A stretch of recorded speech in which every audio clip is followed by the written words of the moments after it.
ಏಯ್, ಏನು ಹುಚ್ಚಿಡ್ದಿದ್ಯಾ ನಿನ್ಗೆ? ನೀನ್ ಯಾಕೆ ಬಂದೆ ಇಲ್ಲಿ? ನೀನ್ ಯಾಕೆ ಮಳೆ ನೆನೀತಾ ಇದೀಯಾ? ನೀವ್ಯಾಕೆ ಬಂದ್ರಿ? ನೀವ್ಯಾಕೆ ಮಳೆ ನೆನೀತಿದ್ದೀರಾ? ನೀವೆಲ್ಲಿರ್ತೀರೋ ನಾನು ಅಲ್ಲಿರ್ತೀನಿ. ನೀವ್ ಎಲ್ಲಿಗೆ ಹೋದ್ರು ನಾನು ಅಲ್ಲಿಗೆ ಬರ್ತೀನಿ. ನಾನು ಸಾಯಕ್ಕೆ ಹೋಗ್ತೀನಿ, ಅಲ್ಲಿಗೂ ಬರ್ತೀಯಾ?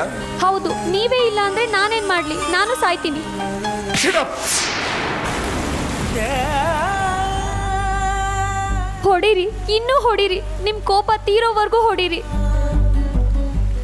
ಆದ್ರೆ ನೀವೆಲ್ಲೆಲ್ಲಿ ಹೆಜ್ಜೆ ಇಡ್ತೀರೋ ನಾನು ಅಲ್ಲೇ ಹೆಜ್ಜೆ ಇಡ್ತೀನಿ. ಕಲ್ಲಿನ ಮೇಲೆ ಇಟ್ಟರು ಇಡ್ತೀನಿ, ಮುಳ್ಳಿನ ಮೇಲೆ ಇಟ್ಟರು ಇಡ್ತೀನಿ. ನಿಮಗ್ ನೋವಾದ್ರೆ ನನಗೂ ನೋವಾಗ್ಲಿ. ನಾನ್ ಮಾಡಿರೋ ತಪ್ಪಿಗೆ ನನಗೆ ಶಿಕ್ಷೆ ಕೊಡ್ಕೋತಾ ಇದ್ದೀನಿ. ಇದ್ರಲ್ಲಿ ನಿಂದೇನ್ ತಪ್ಪಿದೆ? ಹೋಗು. ನನ್ನ ಮದ್ವೆ ಮಾಡ್ಕೊಂಡಿದ್ದು ನಿಮ್ ತಪ್ಪಾ? ಹೌದು.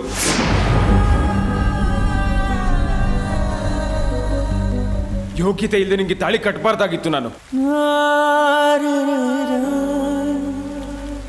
ತುಂಬಾ ಪ್ರೀತಿಸೋ ಹೆಂಡತಿ ಮುಂದೆನೆ ಇನ್ನೊಂದು ಹೆಣ್ಣಿನ ಜೊತೆ ಸಂಸಾರ ಮಾಡುವಂತ ಪರಿಸ್ಥಿತಿ ಯಾವ ಒಳ್ಳೆ ಗಂಡನಿಗೂ ಬರಬಾರ್ದು.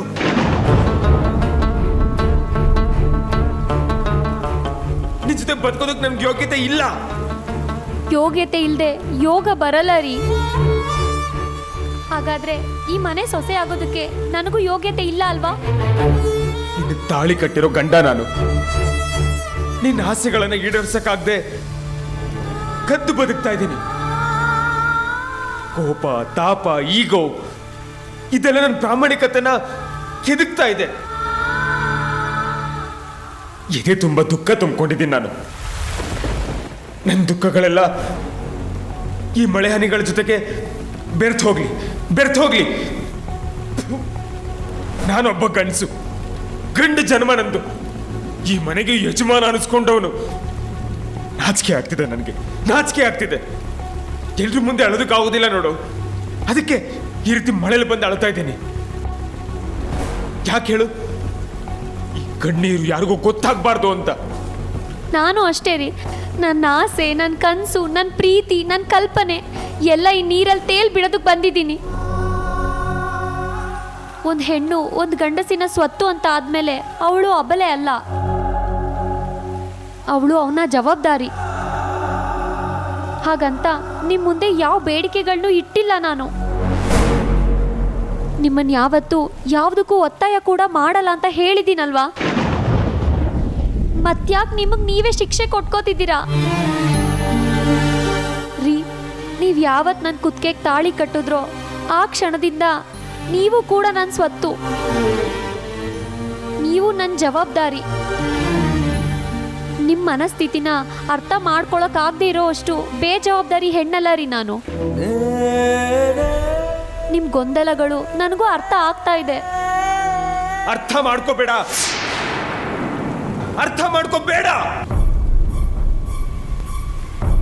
ನನ್ನ ಭಾವನೆಗಳನ್ನು ಹೆಚ್ಚೆಚ್ಚು ಅರ್ಥ ಮಾಡ್ಕೊಂಡಷ್ಟು ನಿನಗೆ ದುಃಖ ಹೆಚ್ಚಾಗೋದು. ಹೊರಟೋಗು ಇಲ್ಲಿಂದ. ನಾನು ಹೋಗಲ್ಲ. ನಾನು ಹೋಗೋದಕ್ಕೆ ಬಂದಿಲ್ಲ. ನಿಮ್ಮ ಕೈ ಹಿಡ್ದಿದ್ದೀನಿ. ಪ್ರಾಣ ಹೋದ್ರೂ ನಿಮ್ಮ ಕೈ ಬಿಡೋದಿಲ್ಲ ನಾನು. ಏಯ್, ಏನೇ ಆಗಿದೆ ನಿನ್ಗೆ? ಯಾಕೆ ಈ ತರ ಎಲ್ಲ ಆಡ್ತಿದ್ಯಾ? ಹುಚ್ಚಿ ಹಿಡ್ದಿದೆ ಅನ್ಕೊಳ್ಳಿ. ಗಂಡ ಈ ರೀತಿ ಒದ್ದಾಡ್ತಿರ್ಬೇಕಾದ್ರೆ ಹೆಂಡತಿ ಆಗಿ ನಾನು ಹೋಗಿ ಮಲ್ಕೋಬೇಕಾ? ನನಗೆ ಮನ್ಸು ಒಪ್ಪಲ್ಲ ರೀ. ಆ ಕಾಲದಿಂದ ಈ ಕಾಲದವರೆಗೂ ಹೆಂಡತಿ ಗಂಡನ ಹಿಂದೆನೇ ಇರ್ತಾಳೆ. ಇವತ್ತು ಅದನ್ನ ಬ್ರೇಕ್ ಮಾಡಿ ನಾನು ಹೋಗೋದಿಲ್ಲ. ನೀವು ಎಷ್ಟು ದಿನ, ಎಷ್ಟು ವರ್ಷ ನಿಮ್ಮ ಕೋಪ ತಾಪಗಳನ್ನ ನೀರಲ್ಲಿ ತೇಲ್ ಬಿಡ್ತೀರೋ ಅಷ್ಟು ದಿನ, ಅಷ್ಟು ವರ್ಷ ನಾನು ನನ್ನ ಆಸೆ ಬಯಕೆಗಳನ್ನ ನೀರಲ್ಲಿ ತೇಲ್ ಬಿಡ್ತೀನಿ. ಪ್ರಿಯಾ, ಹೊರಟೋಗು ಇಲ್ಲಿಂದ. ನಾನು ಹೋಗಲ್ಲ. ಹೋಗು ಅಂದೆ.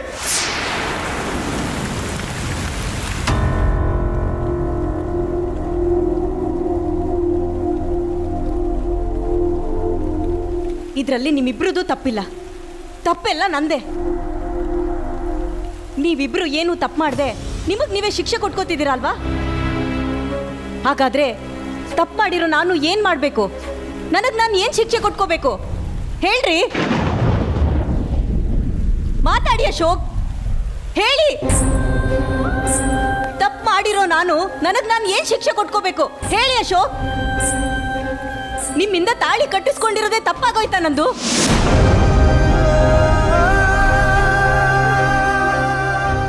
ಸ್ವಾತಿ, ಹೌದು, ನಿಮ್ ಹೆಂಡತಿಯಾಗಿ ಪ್ರೀತಿ ಮಾಡಿದ್ದು ದೊಡ್ಡ ತಪ್ಪಾಗೋಯ್ತು. ಯಾರು ಕೊಡದೇ ಇರುವಂತ ಪ್ರೀತಿ ಕೊಟ್ಟಿದ್ದೀನ ನಾನು? ಹೇಳ್ರಿ. ನೀವು ನನ್ನನ್ನ ಪ್ರೀತಿ ಮಾಡಿದ್ದೀರಲ್ವಾ? ಪ್ರೀತಿ ಮಾಡಿದ್ದೀರಾ ಅಂದ್ರೆ ಏನ್ರಿ ಅದ್ರ ಅರ್ಥ? ಅದು ಗೌರವನ, ಸ್ವಾರ್ಥನ, ಕರುಣೆನ ಇದೆಲ್ಲ ಇದೆ ಅನ್ನೋದಾದ್ರೆ ಪ್ರಿಯಾ ಕೂಡ ನಿಮ್ಮನ್ನ ಅಷ್ಟೇ ಪ್ರೀತಿ ಮಾಡ್ತಿದ್ದಾಳೆ, ಅಷ್ಟೇ ಗೌರವಿಸ್ತಾಳೆ. ನಿಮ್ ಕಷ್ಟಗಳನ್ನ ಅವಳು ಅರ್ಥ ಮಾಡ್ಕೊಂಡಿದ್ದಾಳೆ. ನೀವು ನನ್ನ ಪ್ರೀತಿಗೆ ಬೆಲೆ ಕೊಡ್ತೀರಾ ಅನ್ನೋದಾದ್ರೆ ಪ್ರಿಯಾ ಪ್ರೀತಿಗೂ ನ್ಯಾಯ ಸಿಗ್ಬೇಕಲ್ವಾ? ನಿಜವಾದ ಪ್ರೀತಿ ವ್ಯಕ್ತಿ ಮೇಲೆ ಹುಟ್ಟಬಾರ್ದು ಅಶೋಕ್, ಪರಿಸ್ಥಿತಿ ಮೇಲೆ ಹುಟ್ಟಬೇಕು. ಪರಿಸ್ಥಿತಿಗೆ ತಕ್ಕ ಹಾಗೆ ನ್ಯಾಯವಾಗಿ ನಡ್ಕೊಳ್ಳೋದೇ ನಿಜವಾದ ಪ್ರೀತಿ. ನಂಬ್ಕೊಂಡಿರೋರ್ನ ಕಾಪಾಡ್ಕೊಳ್ಳೋದೇ ನಿಜವಾದ ಪ್ರೀತಿ.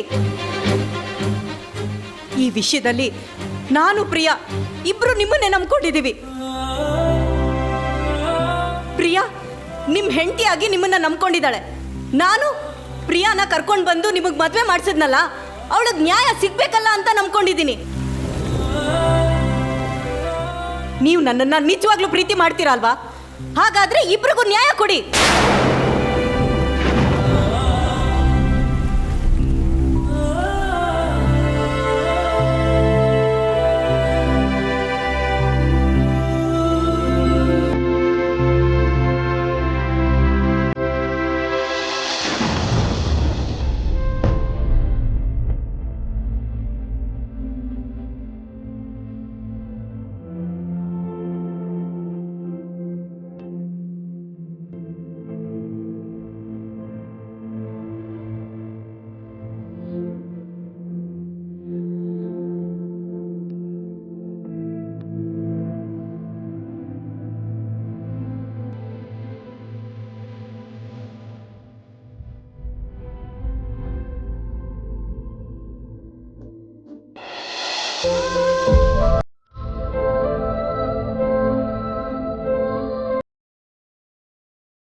ನಿನ್ನನ್ನು ಮನೆಗೆ ವಾಪಸ್ ಕರ್ಕೊಂಡು ಬರೋ ಪ್ರಯತ್ನ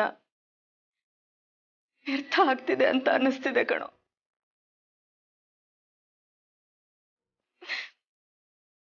ನಾನು ಎಲ್ಲಿ ಸೋತೋಗ್ತೀನಿ ಅಂತ ಭಯ ಆಗ್ತಿದೆ.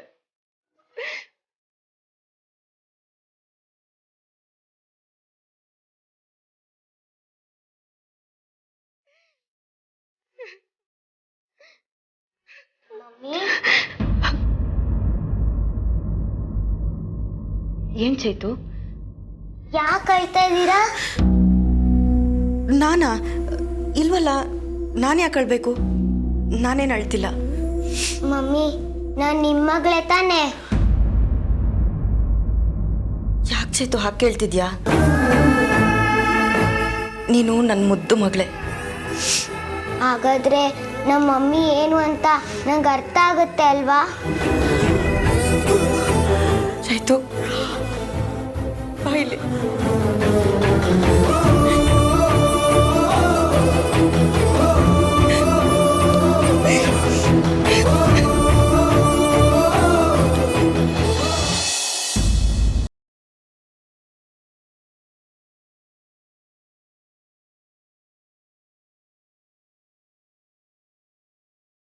ನೆನಿಬಾರ್ದಾಗಿತ್ತು.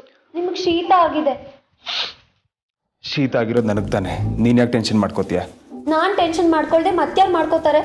ನೀವು ಹುಷಾರ್ ತಪ್ಪಿ ನಿಮ್ಗೆ ಏನಾದರೂ ಆದರೆ ಏನು ಗತಿ? ನಿಮಗೆ ನಿಮ್ಮ ಆರೋಗ್ಯದ ಮೇಲೆ ಸ್ವಲ್ಪನೂ ಕಾಳಜಿ ಇಲ್ಲ. ಆಸ್ಪತ್ರೆಗೆ ಹೋದ್ರಾಯ್ತು. ನನ್ನನ್ನು ಆಸ್ಪತ್ರೆಗೆ ಕರ್ಕೊಂಡು ಹೋಗಿ. ನಿನಗೇನಾಗಿದೆ? ಏನು ಹೇಳ್ಕೊಳಕ್ಕಾಗದೇ ಇರೋ ಸಂಕಟ, ಹೇಳ್ಕೊಂಡ್ರೂ ಅರ್ಥ ಆಗದೆ ಇರೋ ನೋವು, ಹೃದಯ ಒಂಥರ ಭಾರ. ಸಾಕು ಬಿಡು. ಏನು ಸಾಕು? ಸುಮ್ಮನೆ ಕುತ್ಕೊಳ್ಳಿ.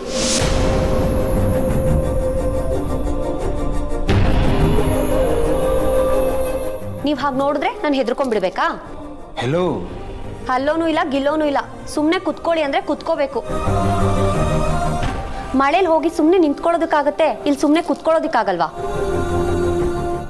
ತಲೆಯಲ್ಲಿ ನೀರಿನಂಶ ಇದ್ರೆ ಶೀತ ಇನ್ನೂ ಜಾಸ್ತಿ ಆಗುತ್ತೆ. ನೋಡಿ ನೋಡಿ, ಶೀತ ಇನ್ನೂ ಜಾಸ್ತಿನೇ ಆಗ್ತಾ ಇದೆ. ನೀವೀಗ ಸೀನ್ತಾ ಇದ್ರೆ ನನಗೆ ಸಂಕಟ ಆಗುತ್ತೆ. ನಿಮಗೆ ಜ್ವರ ಬಂದರೆ ಏನು ಮಾಡೋದು?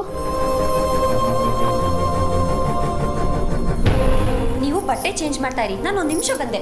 ಎಲ್ಲಿಗೆ ಹೋಗ್ತಿದ್ಯಾ? ಮೆಣಸಿನ್ಕಾಯಿ ಹೊಗೆ ಹಾಕಿದ್ರೆ ಶೀತ ಬೇಗ ಹೋಗ್ಬಿಡುತ್ತಂತೆ, ನಾನು ತಗೊಂಡ್ ಬರ್ತೀನಿ. ಮೆಣಸಿನ್ಕಾಯಿ ಹೋಗೇನಾ? ಹೇ, ನನ್ನೇನು ಎಮ್ಮೆ ಅನ್ಕೊಂಡೆ? ಏನು ತಮಾಷೆ ಮಾಡ್ತಿದ್ಯಾ ನೀನು?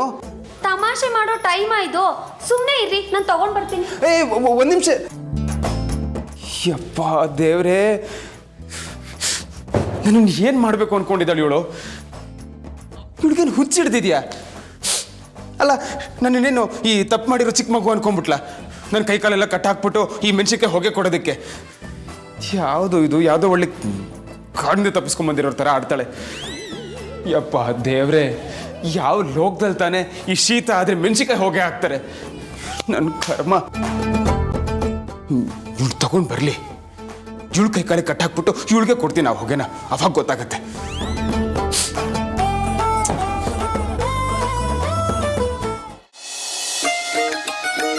ಇವಳು ಈ ರೀತಿ ಎಲ್ಲ ಮಾಡ್ತಿದ್ದಾಳೆ ಅಂತ ಮನೇಲಿ ಗೊತ್ತಾದ್ರೆ ಸುಮ್ಮನೆ ಬಿಡ್ತಾರ? ನಾಳೆನೇ ಬೈದು ಊರಿಗೆ ಕಳಿಸ್ತಾರೆ. ಬರಲಿ, ಇವಳು ಮಾಡ್ತೀನಿ. ಏಯ್, ಏನು ಅನ್ಕೊಂಡಿದ್ದೀನಿ ನೀನು? ಶೀತಕ್ಕೆ ಏನಾದ್ರು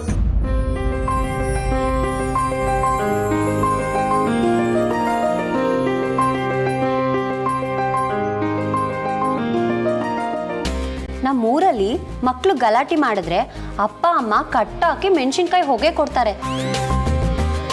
ನಿಮಗೂ ಅದನ್ನ ಮಾಡಿದ್ರೆ ಏನು ತಪ್ಪಿಲ್ಲ. ಅಯ್ಯಯ್ಯೋ, ನೀರೆಲ್ಲ ಆರೋಗುತ್ತೆ.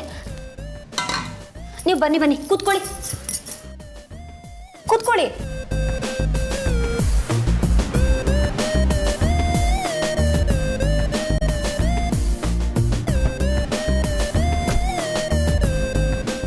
ಮೂಗಲ್ ಮಾತ್ರ ಉಸಿರಾಡಿ,